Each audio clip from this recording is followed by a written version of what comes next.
இது மகிமை நேரம்.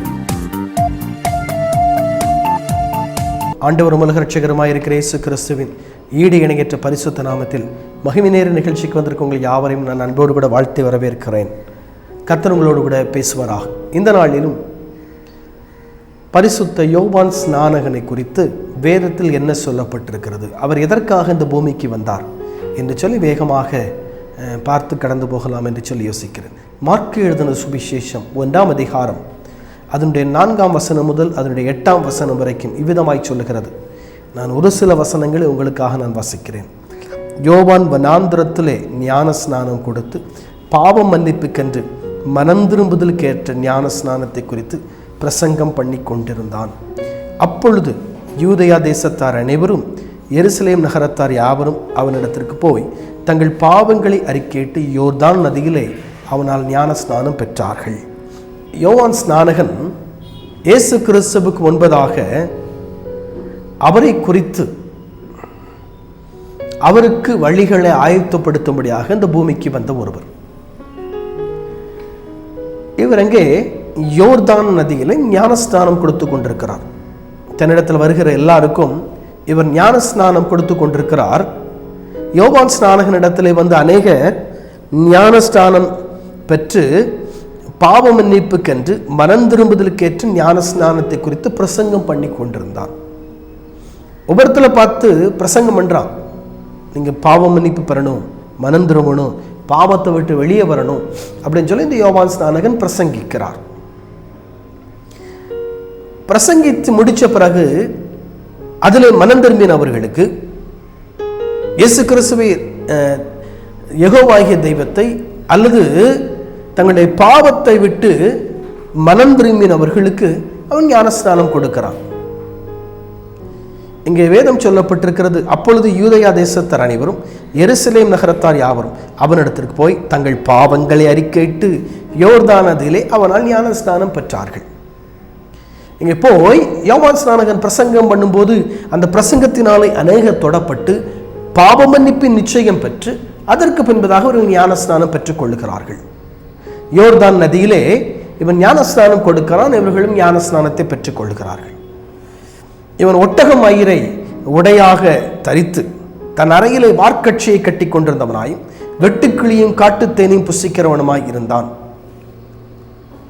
இவருடைய உடை என்ன அப்படின்னா, ஒட்டக மயிரை உடையா தரிச்சிருக்கிறாரு, அறையில வார்க்கட்சியை கட்டி கொண்டிருக்கிறார், வெட்டுக்கிளியும் காட்டுத்தேனையும் உணவாக புசிக்கிறார்.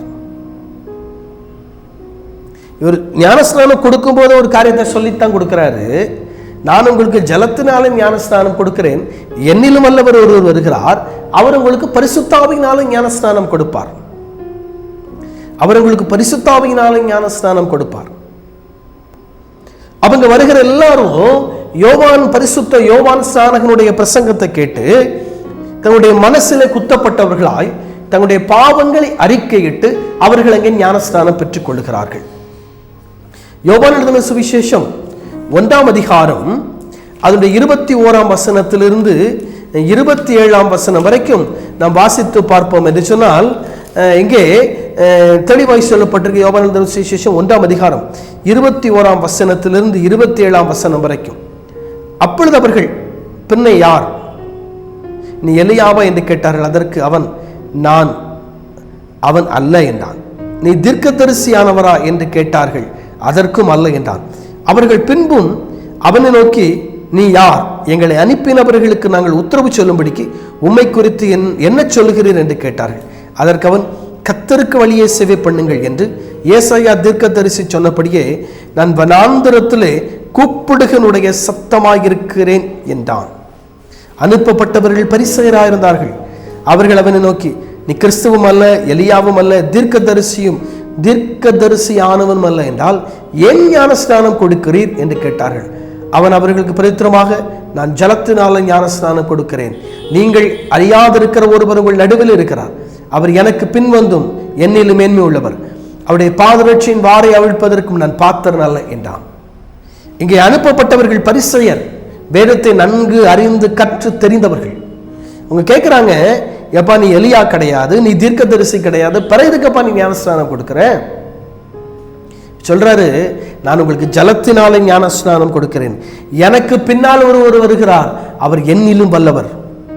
அவர் என்னிலும் வல்லவர், அவர் உங்களுக்கு அக்னினாலே ஞான ஸ்நானம் கொடுப்பார். அவர் உங்களுக்கு அக்னினாலே ஞான ஸ்நானம் கொடுப்பார். எனக்கு பின் வருகிறவர், எனக்கு பின் வந்தும் என்னில் வல்லமை உள்ளவர்.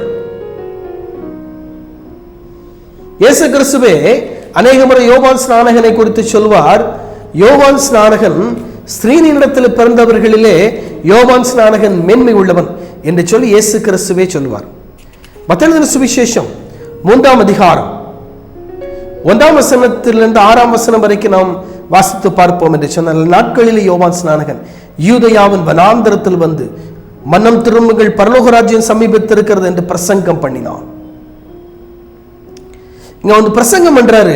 தங்கள் பாவங்களை அறிக்கையிட்டு யோர்தான் நதியிலே அவனால் ஞானஸ்நானம் பெற்றார்கள். பிரசங்கத்தை கேட்டு குத்தப்பட்டு பாவத்தை அறிக்கையிட்டு அதன் பின் ஞானஸ்நானம் பெறுகிறார்கள்.